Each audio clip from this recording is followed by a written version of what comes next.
이 입안에서 감도는 이 바다의 식감, 우러나고 또 삭고 섞이면서 만들어지는 이 바다와 땅의 기운. 이 예술인들에게 통영의 음식은 일종의 하모니 같았을 겁니다. 그게 삼시세끼 입안에서 이 음식의 하모니를 느꼈던 그분들은 참으로 행복한 사람들이 아니었나 생각이 듭니다. 근데 말입니다. 이 통영처럼 풍부한 해산물을 자랑하는 도시는 여럿 있습니다. 근데 어째서 이 유독 통영에 그 많은 예술인들이 있었을까요? 궁금하지 않으십니까?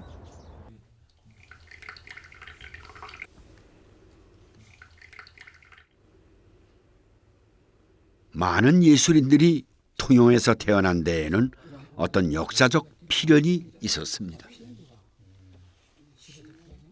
통영의 문학가가 많이 배출된 것은 임진왜란하고 깊은 관계가 있습니다.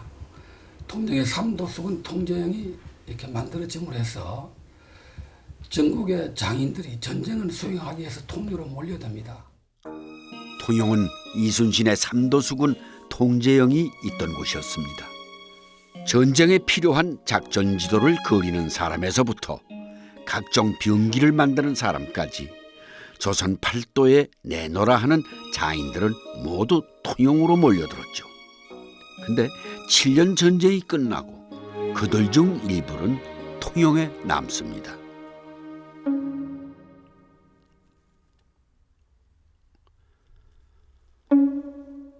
통영 앞바다의 풍부한 먹을거리가 그들의 발목을 붙잡은 거죠.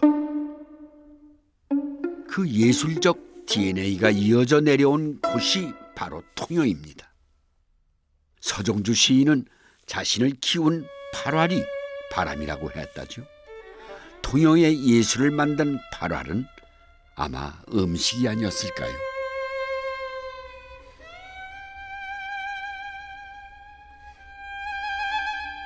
통영의 다양한 수산물과 화려한 요리들은 예술적 감수성을 가지고 태어난 젊은이들을 끊임없이 자극했을 겁니다.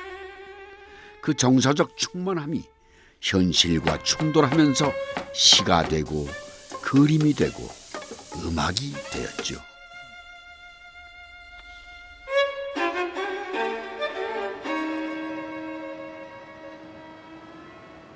수산자원이 풍부한 통영은 1년 12달 살아서 움직입니다.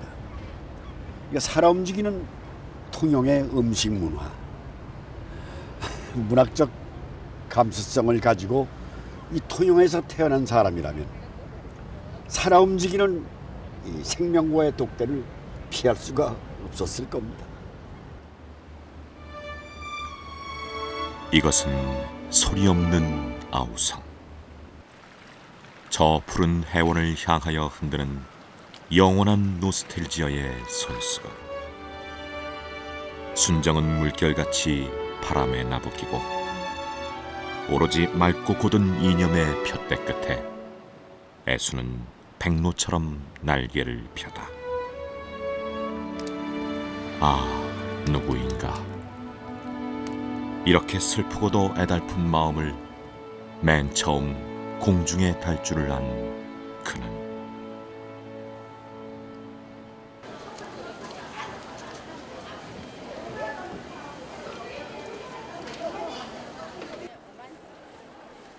유치원 시인의 시를 읽다가 문득 그가 즐겨 먹었다는 톱나물 맛을 보고 싶어졌습니다.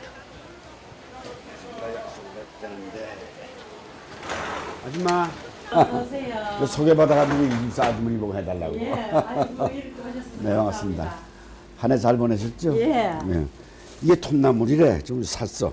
이게 5,000원어치인데 예. 한 뭉탱이. 어이구, 예, 5천원씩 많이 받았네. 예. 그렇습니다. 덤으로 더 주고 그래. 예. 요거 조금 묻혀주시고 우리 스태프들도 먹고. 예. 예. 그렇게 나도 뭐 식사 좀 해야지. 아, 이렇게 앉을까? 보게 돼서 고맙습니다. 아이 고맙습니다. 고맙습니다. 물 하나 네, 사주세요. 감사합니다. 예. 기다리세요. 예.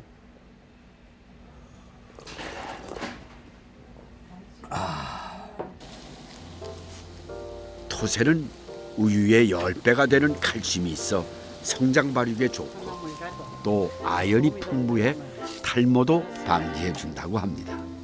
까다로운 일본 사람들도 한국의 토시라면 두말 않고 수입을 한답니다.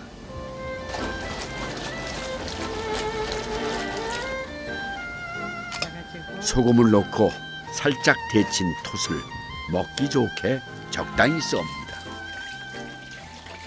톳나물에 두부를 넣는데 두부와 톳은 서로의 영양소가 사람 몸에 흡수되는 걸 도와줍니다. 참기름과 멸간장을 넣고 그냥 조물조물 버무리면 완성됩니다.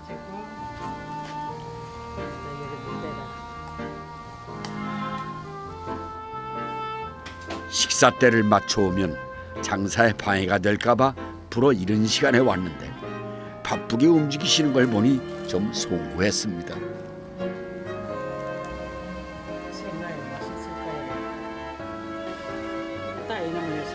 졸복탕을 끓여주시려나 봅니다. 통영 사람들은 매운탕보다는 맑은 탕을 더 선호합니다. 그만큼 해산물이 좋기 때문이죠. 구차한 양념이 없어도 자신이 있는 겁니다. 기본기가 튼튼하면 과한 장식이 오히려 방해가 되는 것처럼 말이죠. 탕이 웬만큼 끓었나 봅니다. 연한 미나리와 콩나물이 든 깔끔한 졸복 맑은 탕입니다.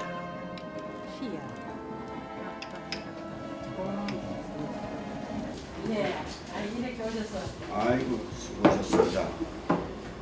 감사합니다. 이게 전나물이네요. 예. 드실 때 잡수 있어. 두부가 하얀 눈 같습니다. 예. 이거 한번 먹어볼게요. 좀 잘라. 쩔까?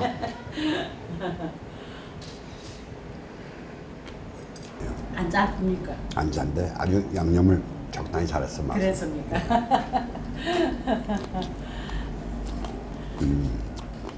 이거는 메리 이건 뭡니까? 전어밤젓. 전어 밤젓. 예. 전어의 내장으로 만든 젓갈입니다. 이제 이거 빈 그릇에다가 넣으면 됩니다. 야, 이건 맛은 있는데 너무 짜구만. 맛은 참 있네. 참 매력 있는 맛이네요. 예. 젓갈 중에서는 그놈이 제일 A거든요. 국에 다른 사람들은 식초를 넣어 자시거든요. 여기다. 국에다가. 아 예. 근데 내가 먹을 때는 식초를 안 넣고 여기 식초가 다 들어가거든요. 하하. 그러니까 파래하고 그냥 이 파를 여기다 넣는단 말이죠. 꼭꼭하고는 양념장 좀 넣고 네. 그러면은 더 맛이 있어요. 예. 이렇게 넣고. 예.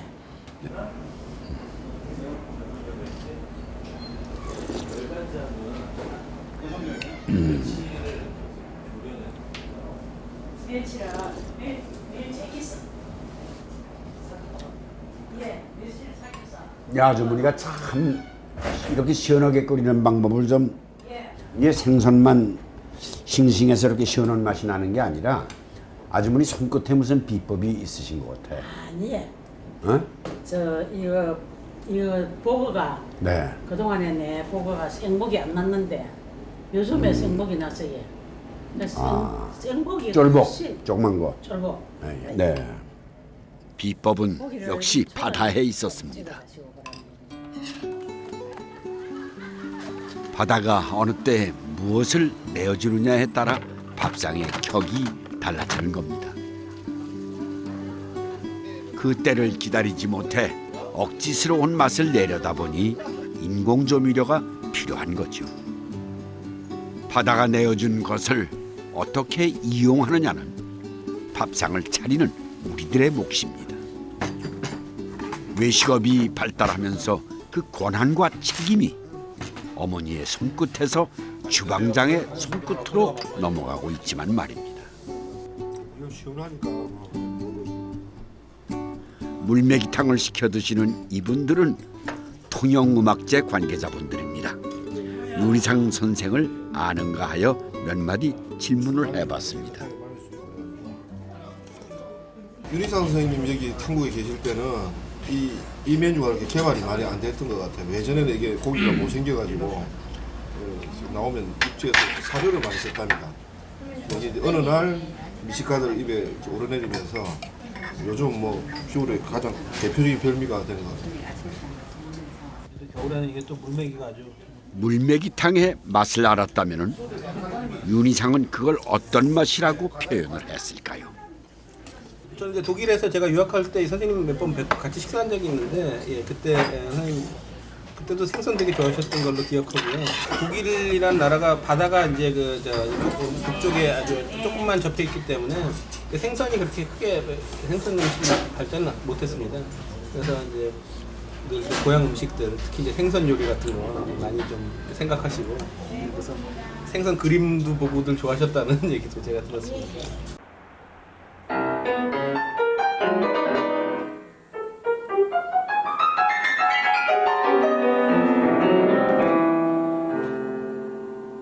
윤희상은 통영이 낳은 세계적 작곡가입니다.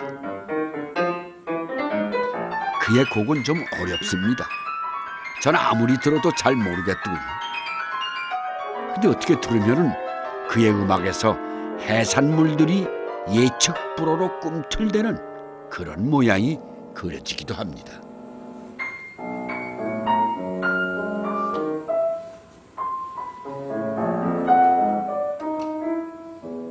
예술가들에게 통영의 밥상은 여러 악기가 모인 교향곡 같지 않았을까요? 통영의 삶이 음표가 되어 화음을 이루는 그런 밥상 말입니다.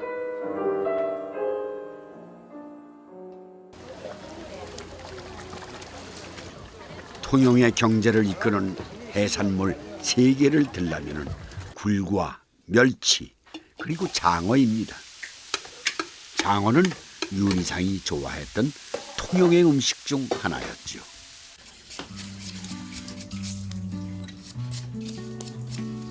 미학으로 장어국은 물을 끓인 국물로 만듭니다. 칼집 낸 장어는 뼈째 씁니다. 참기름에 볶은 장어에 콩나물을 넣고 물을 우려낸 국물을 넣어 끓이죠. 여기에 두부와 파를 넣어주면 됩니다.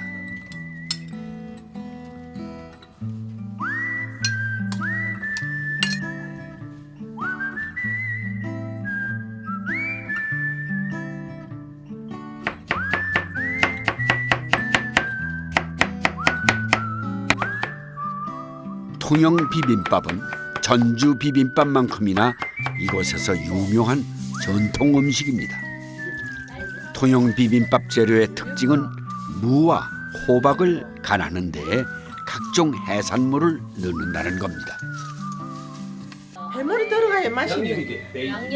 해물량 해물 맛있게 되지. 참기름에 굴과 새우, 조개를 넣고 호박과 함께 볶으면 바다의 짭조름하면서도 고소한 풍미가 호박에 한껏 배어듭니다. 이때 들어가는 쌀뜨물은 해물과 나물을 사이좋게 에워싸는 큰 누나 같은 역할을 합니다. 쌀뜨물이 들어가면은 뽀해가 있고 모든 잡내를 다 없애버리고 또 해물도 들어가면은 그 맛을 딱 이리 혼합이 돼가 맛이 있어요. 고사리와 콩나물, 시금치와 톳은 멸간장으로 간을 해 무쳐냅니다. 통영 비빔밥의 재료가 완성되었습니다. 아이고 수고 많이 하셨습니다. 이미 장어국입니다. 어이구 장어국이요? 남자도 좋다. 장어로 국을 끓였다는 말에 비리지 않을까 내심 걱정이 되었는데 생각과는 전혀 달랐습니다. 저는 이 장어국을 처음 먹어봅니다. 장어로 넣은 국을. 근데 참 구수함이 있고 애가 들어야 좋다. 담백함도 있고. 애 그대로. 저 윤희상 선생님은 이제 돈이 없으니까 신혼살림 때 자기 부인 수자 여사하고 월급을 받아가지고 요 자기 부인이 고기를 모르니까 그림을 그려줍니다.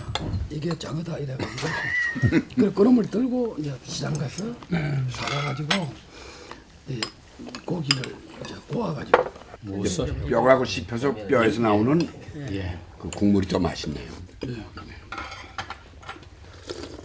통영 비빔밥에는 두부탕국을 한두 수저 넣었습니다. 국을 이렇게 부어가 있고 명절 때 고추장이 안 들어가야 잼맛이 더 나요. 통영 비빔밥은. 고추장이 없는 비빔밥. 오히려 다양한 재료의 맛이 살아납니다. 이런 비빔밥이라면 매운 것을 싫어하는 외국인들도 좋아하지 않을까 싶더군요.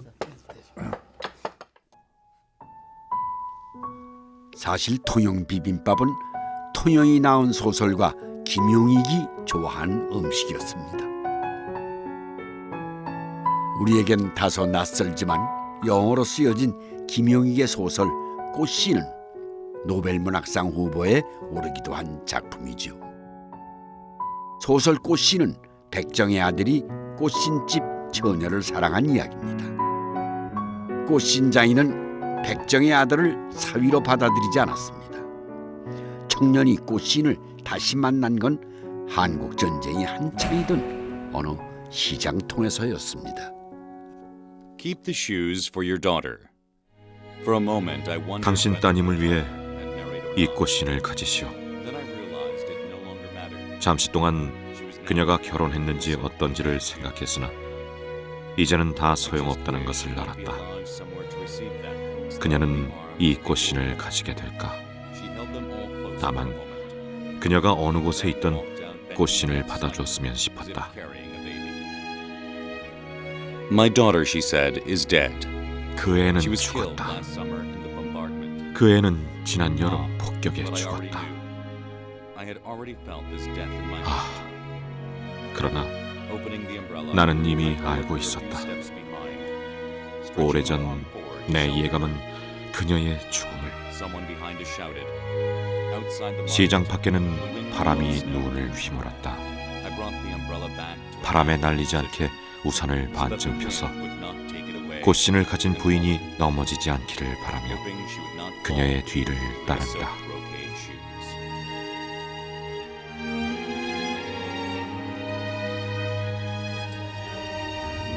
이 김용익의 이 꽃씨는 유치원의 깃발이기도 하고 또 박경리 씨의 토지이기도 하고